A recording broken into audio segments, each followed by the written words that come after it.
República un proceso de acusación constitucional. Más allá de esta alternativa en la que el Congreso ejerce el papel de monitoreo de la ética pública según los valores y estándares de nuestra Constitución, existe la otra opción, que es el control de la moralidad a cargo específicamente del presidente de la República mediante el régimen que está regulado en el inciso 2 del artículo 113 de la Constitución, que señala que el presidente de la República puede ser vacado por permanente incapacidad moral. Entonces, la moción que se ha presentado tiene que cumplir con algunos requisitos para su tramitación en el Congreso. En primer lugar, es el número de firmas, de acuerdo al reglamento, el artículo 89A del reglamento, se señala que para presentar la moción se requiere el 20% del número de congresistas, firmas de los congresistas, que son 26. Con 26 firmas bastaba para que se pudiera presentar la moción de vacancia. Han reunido 52, me parece, ¿no? Entiendo que han habido 49, no habían llegado a 52. Ahí hay una pequeña confusión, porque de acuerdo al reglamento se señala que una vez que se presenta la moción de vacancia, el texto debe ser remitido de inmediato al presidente de la República con el objeto de que tome noticia de que existe esa pretensión respecto de él, de forma que pueda estar enterado y pueda luego preparar su defensa en su momento. ¿Qué es lo que ocurre? Que de acuerdo al reglamento se señala que las mociones de vacancia tienen prioridad y preferencia respecto de cualquier otra moción de orden del día. Y que al momento de consultarse si se admite o no se admite la moción con la que se pide la vacancia, se exige el número de, son el 40% del número de congresistas, del número de congresistas hábiles. Este número es indeterminado. ¿Por qué? Porque no es lo mismo el número de congresistas hábiles que el número de congresistas a nivel legal. El número legal de congresistas es 130. El número de hábiles puede ser menor o igual que el número de congresistas a nivel de su composición legal, es decir, 130. ¿Cuál es la condición de congresista hábil, para tener una idea a qué se refiere, qué características se deben cumplir? Los miembros del Congreso hábiles son los que no tienen licencia. Por ejemplo, puede haber licencias por enfermedad, licencias por viaje, licencias oficiales en representación del Congreso, pueden haber licencias para el desempeño de la función ministerial. Puede tratarse también de casos de congresistas que han sido suspendidos por alguna razón o congresistas que no han sido incorporados. Si se cumple alguno de esos requisitos y por lo tanto se cuenta con licencia o algún sustento para no tener la condición,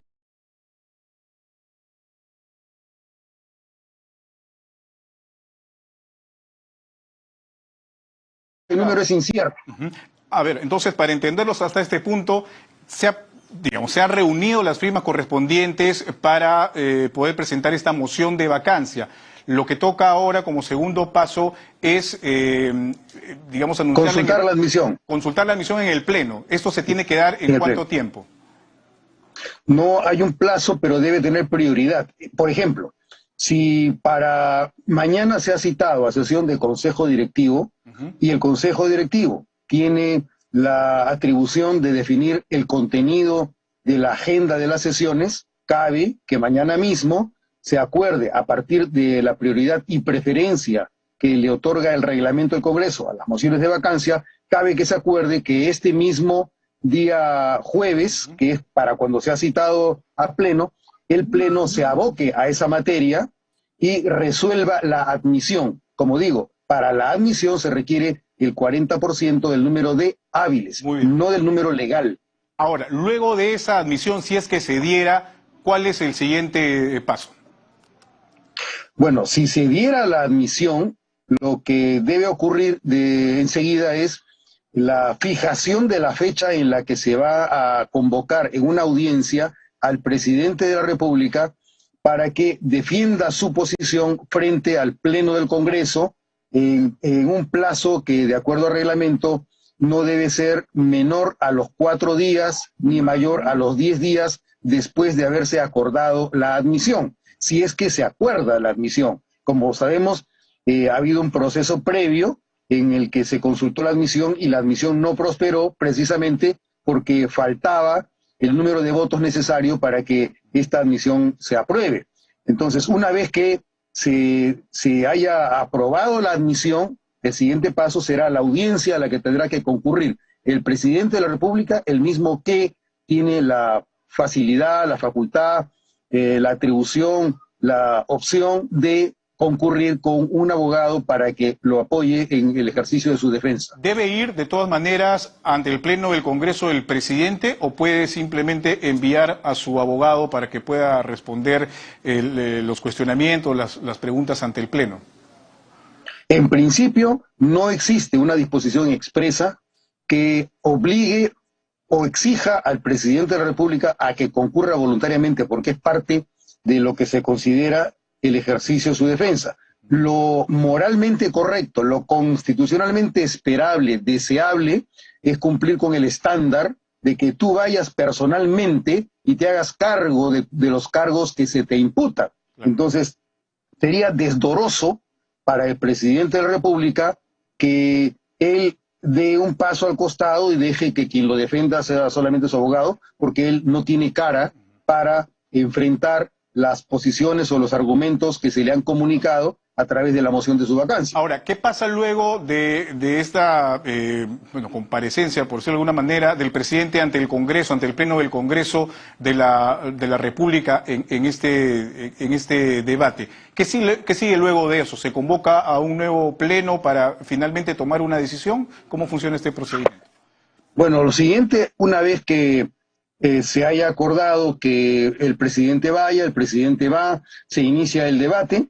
Luego, para definir el estatuto del presidente de la República en relación con el pedido de vacancia y a partir de la evidencia que se ha encontrado y de los argumentos que se han debatido en el proceso parlamentario, lo siguiente será consultar la votación de los congresistas para definir si el presidente debe o no ser vacado, para lo cual el reglamento del Congreso, acogiendo una disposición que nació de una sentencia del Tribunal Constitucional, la sentencia 6 del año 2003, ha establecido el reglamento que esa mayoría sea la mayoría de 2/3 del número legal de congresistas. Los famosos vale decir, 87 congresistas. Los famosos 87 votos. Exactamente. Muy bien.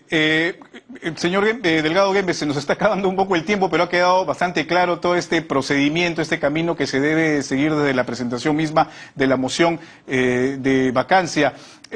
Para culminar este tema nada más y hacerle una pregunta adicional sobre otro proceso parlamentario. Si es que se votara la vacancia, se aprobara la vacancia con estos 87 votos, ¿qué es lo que sigue a continuación rápidamente? ¿Cuál es el trámite? ¿Se le pone en conocimiento al presidente? ¿Cómo funciona esto? Bueno, en principio se debe comunicar al presidente de la República y la vacancia opera desde lo que ocurra primero. ¿Quién se entera? ¿El presidente de la República, el presidente del Consejo de Ministros o la publicación que se dé en un medio de comunicación? A partir de ese momento, el presidente queda vacado y debe iniciarse la línea de sucesión. Esto quiere decir que quien debe reemplazarlo debe ser uno de los vicepresidentes. En este caso tenemos solamente a uno, a la señora Dina Boluarte, que sería quien tuviera que asumir el puesto. Muy bien. Ahora, señor Delgado, la situación que involucra al ministro de Salud, el señor Hernán Condori. Se había hablado de una moción, ya en realidad existe la moción de censura en contra del ministro Hernán Condori, pero aparentemente ahí se ha hecho una especie de puente, ¿no? Se ha pasado de una situación que se inicia, tengo entendido, en la comisión correspondiente de salud, si es que hay alguna inquietud por parte de los parlamentarios, y luego tendría que seguir un procedimiento dentro del debido proceso. ¿Nos puede explicar esto rápidamente, por favor?